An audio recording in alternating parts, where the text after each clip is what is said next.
চলস আর আমি চলি না, তার মানে কি বুঝতাছো? এর মানে তো বুঝতাছি, তুই যে একটা খানকি মাগি।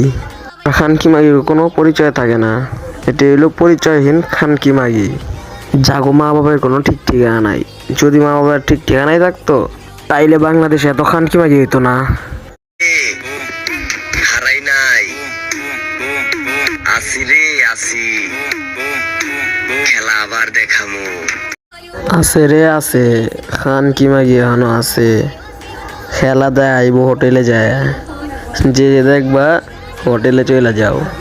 যদি এই ভিডিওটা দেওয়ার পর তাও জলে, তাইলে বুঝানিস তুইও একটা খানকি মাগি।